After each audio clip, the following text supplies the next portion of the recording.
Caos Suninga upacara panggih temanten Gagrak Surakarta Hadiningrat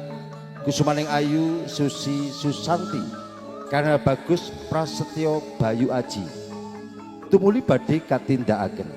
katur dumateng para-para ingkang piniji mratiti sakelaksitaning upacara panggih temanten kasuwun sawega ing gati satot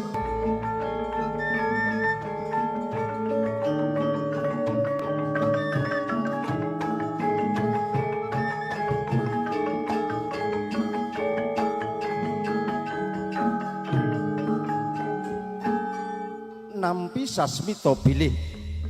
Kusumaning Ayu Susi Susanti wis paripurna anipun ngadibusana arsa kajengkaraken tumuju wonten ing sasana panggih kalenggahaken ing sasana pinajang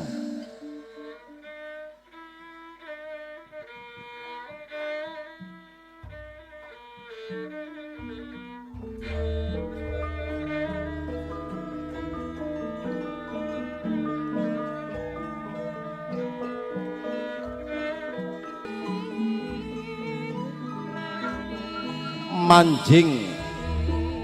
ing sasana palenggahan Dampari Nenggo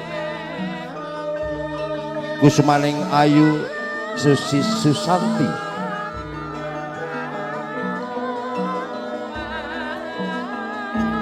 lenggah anggana raras ateges lungguh ijen tanpa rawang daya-daya jroning driya Kusumaning Ayu Susi Susanti enggal pinanggya marang Sang Jatukrama garwa kang den tresnani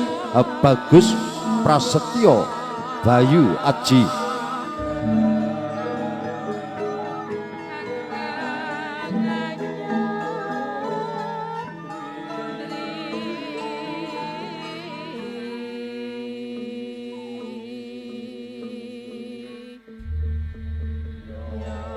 Wanudayutama ngambararum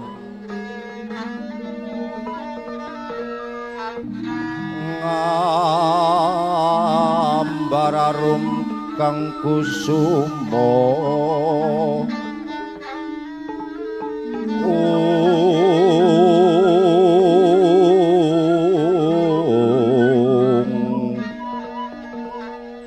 yen ngendika esemnya hanggigit latri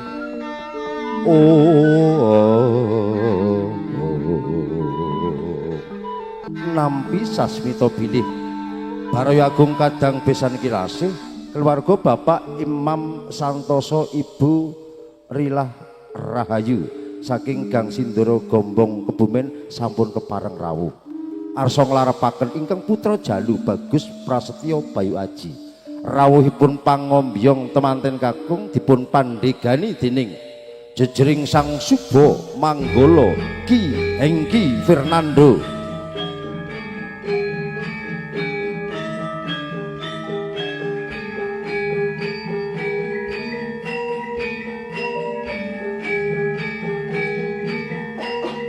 nyadong sih panguwasaning Gusti ingkang Maha Kawasa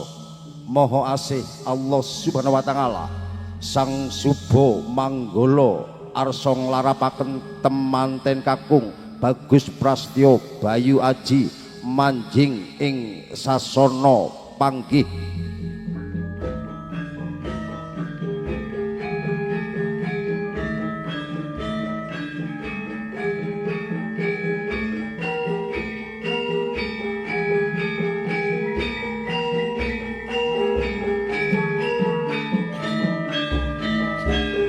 tumuju ing sasana panggih temanten kakung Bagus Prasetyo Bayu Aji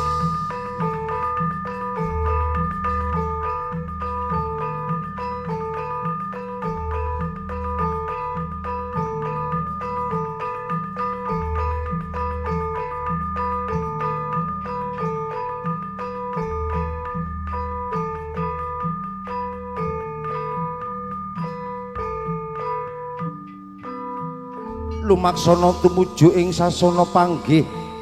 temanten kakung Bagus Prasetyo Bayu Aji. Sasana papan panggih wis ngarani papan kinarya panggih temanten kekarone. Tuhu preyo ingkang gagah pideksa. Sigit pasuryani katon bombong birawaning galih. Dupi wis kepareng arsa kapanggihaken kalih ingkang garwa kusumaning Ayu Susi Susanti. Saya dangu saya cedhak saya caket. Tanggap ing sasmita juru panggih Ibu Mamim. Bangkit saking palenggahan arsa nglarapaken temanten putri mandhap saking Sitinggil Binaturata candrane. Temanten kekalih wis kepareng hangasta suruh kang tinangsulan lawis sita iki winastan gondang kasih dalasan gondang tutur. Gondang kasih saking temanten putri, gondang tutur saking temanten kakung. Tondo bilih temanten kalih wis manunggal cipta rasa lan karsane. Tempuking pandulu catur netra babar daya pangaribawa ana jroning nala. Datan sranta sigra temanten kekalih kemlawe astane hambalang gantal. Dibadi balang bidalang tumama jatining lisan tinemu jatining katresnan. Purna balangan gantal jimangkah nyaketipun nang Antiga temanten kakung Bagus Prasetyo Bayu Aji. Sang Suba Manggala hanetesaken tirta suci dumateng temanten kekalih ing kono mengku panyunan mugia tinebuna saking tulak sarik ilang sawan sarap sak marga-marga temah mugia temanten kekalih manggih raharja widodo kalis rubeda lir ing sambikala jinopot agemane cenela temanten kakung sigra sungkem dumateng ingkang garwa kusumaning Ayu Susi Susanti nuhuni jejering garwa jejering putri ingkang bekti dumateng ingkang kakung minangka pangarsaning keluarga imaming balewisma saka guruning keluarga ingkang kepareng sakmangke arsa hanuntun ingkang garwa kinasih kusumaning Ayu Susi Susanti tumuju wonten ing raih kautaman.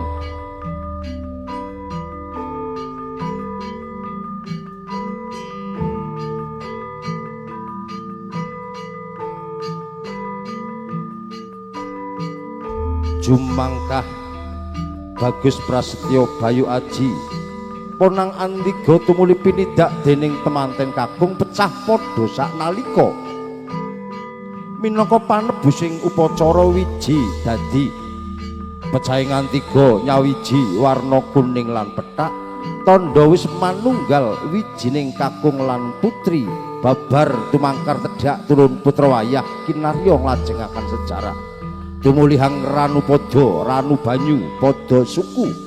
Tata lahir kusumaning Ayu Susi Susanti ngresiki ampeanipun ingkang garwa ingkang kakung. Lamun wis resik lailan batine temah anyom bangun bebrane ing tembe mugya rumeksa arum asmaning keluarga. Purna tumuli jinawat astane temanten putri dening ingkang kakung. Tondo jejering garwa arsa ngangkat drajating wanudya muri satraju kalian drajating priya tanggeping asta renggang gula pepiur pulut datan kena ginggang senajan mingsak ritma tondo bilih temanten kekalih wis manunggal tinemu wahyuning jodoh. Tinata jumeneng jajar kusumaning Ayu Susi Susanti kalina Bagus Prasetyo Bayu Aji tanggaping sasmita Bapak Samarudin Ibu Watina ing mangke arsa hamini suda ingkang putra putri kekalih kalenggaken ing sasana pinajang sinegeban sindur dening ingkang Rama lan Ibu sak mangke tinuntun tumuju wonten ing raih kautaman kanthi linambaran wani marang bebener pedhi marang kanistan. Bagus Prasetyo Bayu Aji dalasan kusumaning Ayu Susi Susanti katon bombong birawaning galih sanyata saking katebihan kanton manter tejane sak sada lanang gedene girabing temanten sindur binayang kinurmatan ketawang laras moyo pelok barang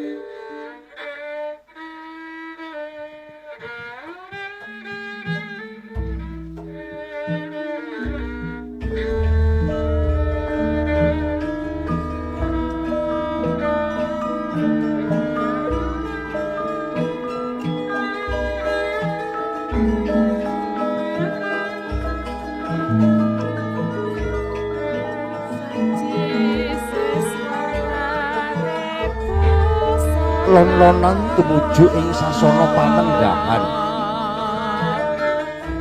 temanten kekalih tinuntun dening Rama lan Ibu tutpuri tindaknya Bapak Santoso Ibu Rilah Rahayu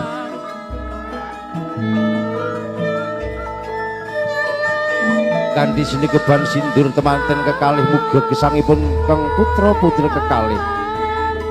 tansah pinanggih ayem tentrem bagya mulya atut runtut reruntungan pindhane mimilan mintuna wiwit donya dumugi ndelahan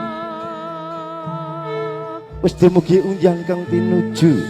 tindaknya temanten kekalih tinuntun dening Rama lan Ibu Bapak Samarudin Ibu Watina ing mangke arsa kapangku dening Rama Bapak Samarudin jejering asepuh ingkang boten bedakaken kang putra putri kekalih Bagus Prasetyo Bayu Aji lenggah wonten ing jengku kananipun ingkang Rama Kusumaning Ayu Susi Susanti lenggah wonten ing jengku kiringipun bilih ingkang Rama lan Ibu Bapak Samarudin Ibu Watina ing mangke tansah boten Bang Cindhe Bang Ciladan Bagus Prasetyo Bayu Aji wis karengkuh minangka putra pribadi sami kalian Mbak Susi Susanti Purnababa timbang tumuli kawisuda kalenggaken ing sasana mulya tanem jero ing mangke mugi gesangipun temanten kekalih bisa mendem jero mikul dhuwur dumateng tiyang sepuh kekalihnya ing mangke satemah saged nutuhi kekudanganipun tiyang sepuh bekti dumateng ingkang Rama lan Ibu temasak mangke saged mendem jero mikul dhuwur temanten kekalih sageda mawaddah lan warohmah purna ing mangke arsa nglajengaken tata cara sak lajengipun ingkang winastan tata cara kacar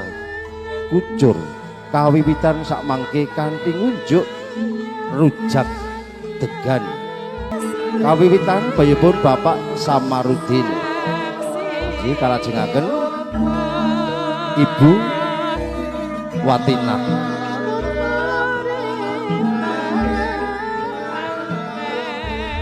sampun cekap katuraken dumateng ingkang putra Mas Prasetyo Bayu Aji ing mangke kabukasi Kusumaning Ayu Susi Susanti rujak degan seger sumringah murakabi kagem sak omah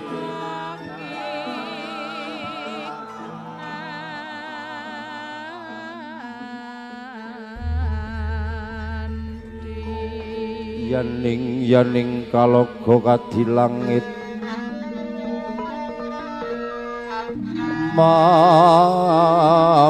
tompasula memaneka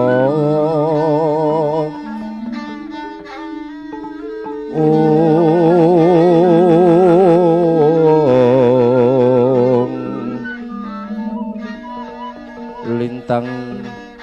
jaya kusuma yana sumawur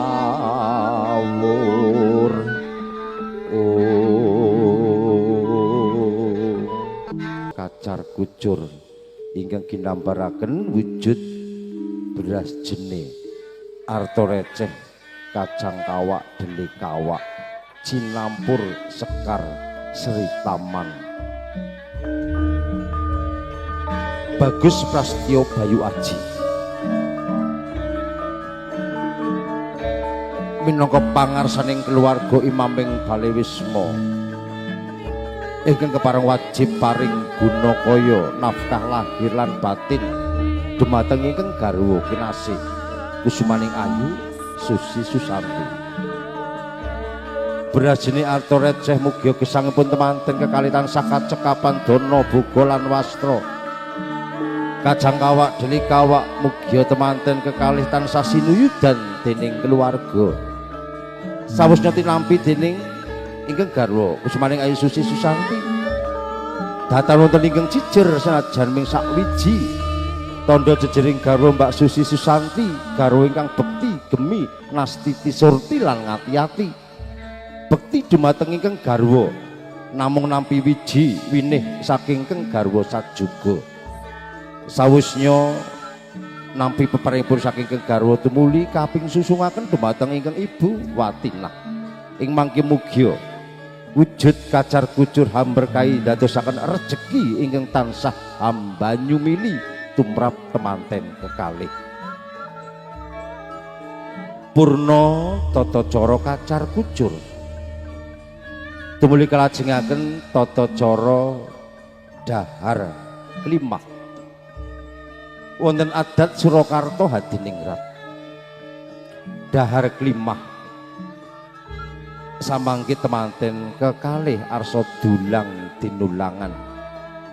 kanthi linambaran raos kebak ing tresna asih lahir tumusing batin. Ginambaraken wujud jedaharan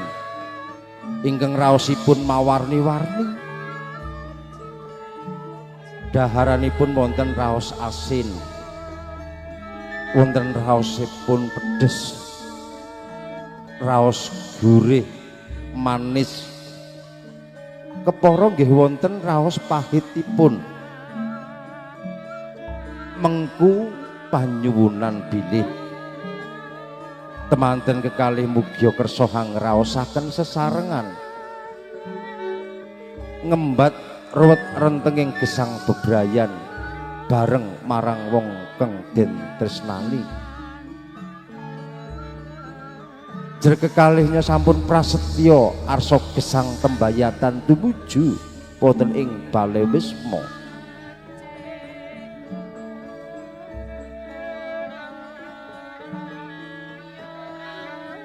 Sausnya purna dahar klima kapungkasi sak mangke kanthi ngunjuk tirta wening kang wis menep. Tirta banyu sumbering urip, sumbering panguripan. Mugia gesangipun temanten kekalih anginipun lelemban ing samudraning bebrayan agung jumangkah kanthi menebing kalbu peninging penggalih. Satemah sembodo kang sinedya rahayu kang tinuju basuki kang kaesti bejo kang sarwa jinangka. Enggal pinaringan kanugrahan saking Gusti ingkang Maha Asih Allah Subhanahu wa taala ingkang awujud pratima ingkang saged bangkit tata jalma. Putra ingkang soleh, putri ingkang solehah.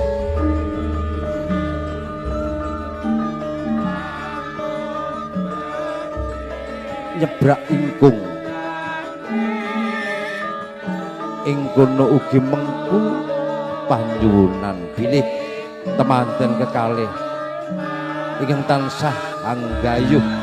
berkah saha sunah-sunahipun Kanjeng Nabi Agung Muhammad sallallahu alaihi wasallam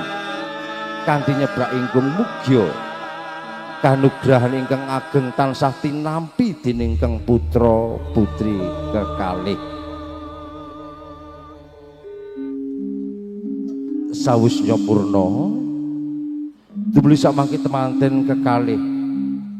arsa sowan wonten ngarsanipun ingkang Rama lan Ibu Bapak Samarudin Ibu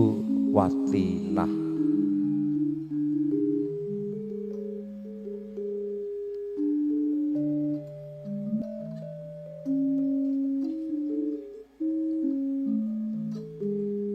Sang Subo Manggala dalasan juru panggih tanggap ing sasmita hang lepas cenelo ing mangke Ki Hengki Fernando arsa hang lara dubung temanten kakung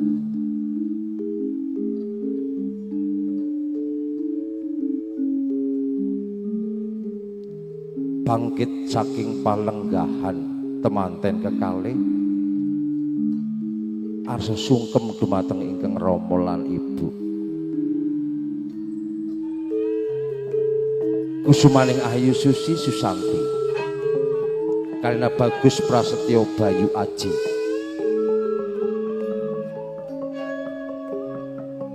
sowan ngarsanipun Bapak Samarudin ingkang Ibu Watinah Mbak Susi Susanti dipun lelinding kagelawenthah kanthi raos kebak ing tresna lan asih ing ngriki kelenggaran menika kusumaning Ayu Susi Susanti arsa gesang tembayatan sesarengan kalih keng garwa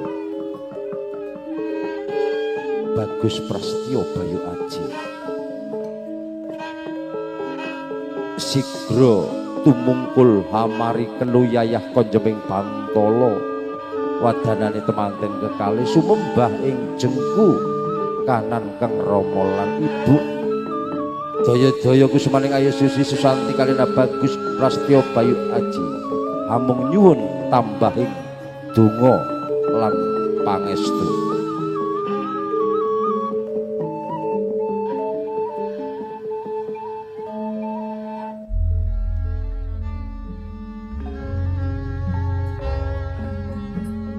wiwit timur ngantos dewasa kusumaning Ayu Susi Susanti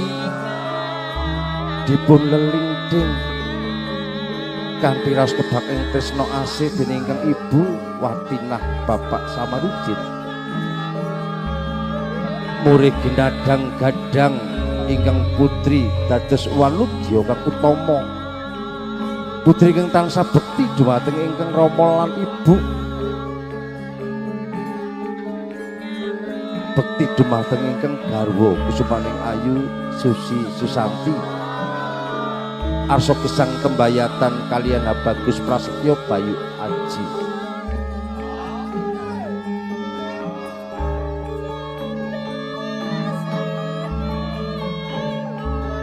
donga lan pangestu saking Bapak Samarudin Ibu Watinah kasokaken tinampi dening kang putra putri kekalih murid gesangipun ingkang putra kekalih anginipun lelumban ing samudraning Bebrainagung manjing ing gapuraning Balwisma mugi tansah pinanggih widodo raharja ayom ayem tentrem bagya mulya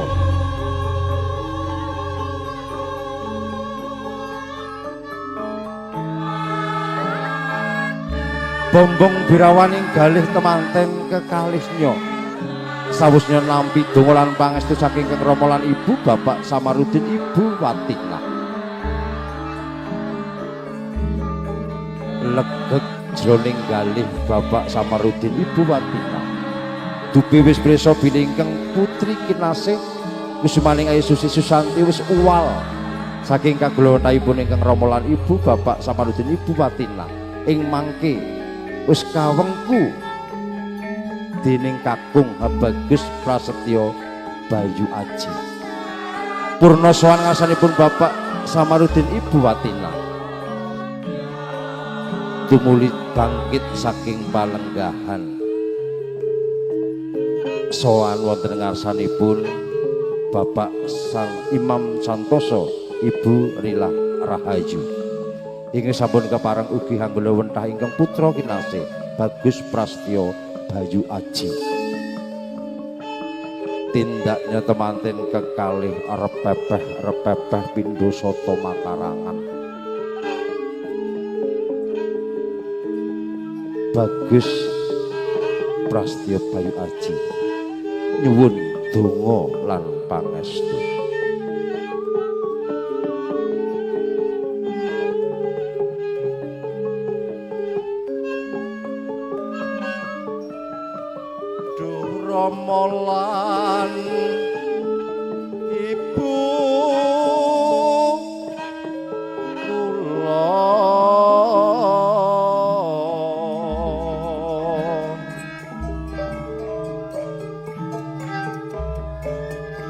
keparenga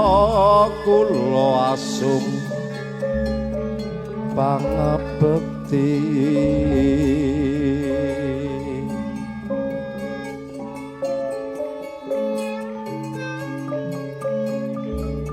sahandap pepodo kanjo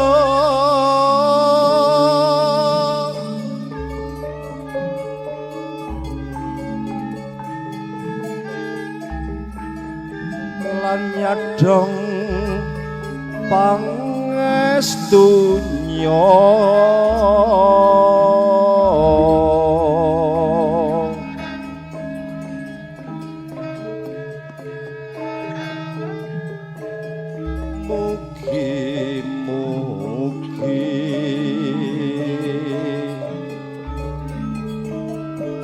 tansah manggi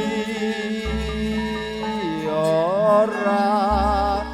ayu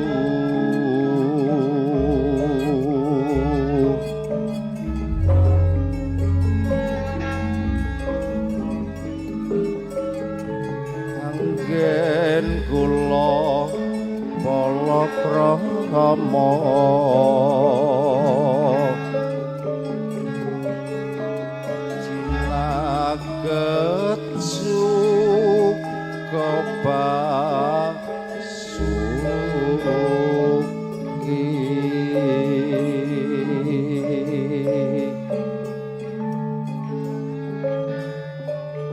lamun to ana waspa kang tumetes saking selaning netra kang Rama lan Ibu Bapak Imam Santoso Ibu Rilah Rahayu menika tandha waspa kabungahan trenyo sak lebeting galih Bapak Imam Santoso dasan Ibu Rilah Rahayu dupi wis prisa bilih ingkang putra kinasih Bagus Prasetyo Bayu Aji wis uwal saking kagulawentahipun ingkang Rama lan Ibu ing mangke arsa gesang sesarengan kaliyan ingkang garwa kusumaning ayu Susi Susanti donga lan pangestu saking Bapak Imam Santoso Ibu Rilah Rahayu wis kasokaken tinampi dening kang putra-putri kekalih bangkit saking palenggahan temanten kekalih arsa hanglenggahi sasana pinajang dampari nenggo sasana mulya tanggap ing sasmita Sang Suba Manggala wis kepareng agumaken duwung dumateng temanten kakung Ibu Mami juru panggih Mutiara Kebumen ugi sampun tanggap ing sasmita ngagumaken cenela dumateng temanten putri lenggah ing sasana pinajang tondo bilih sampun kepareng paripurna laksitaning upacara adat Jawi panggih temanten gagrag Surakarta hadiningrat kusumaning ayu Susi Susanti kaliyan Bagus Prasetyo Bayu Aji kanthi sesanti alhamdulillahirabbil alamin purna upacara panggih temanten saestu kula sakadang sesarengan kaliyan Mutiara Kebumen nglenggono kathah kekirangan Yun Agunging Sih Samudra Pangaksama kanthi sesanti rahayu rahayu kang samya pinanggih billahi taufik wal hidayah wassalamualaikum warahmatullahi wabarakatuh nuwun.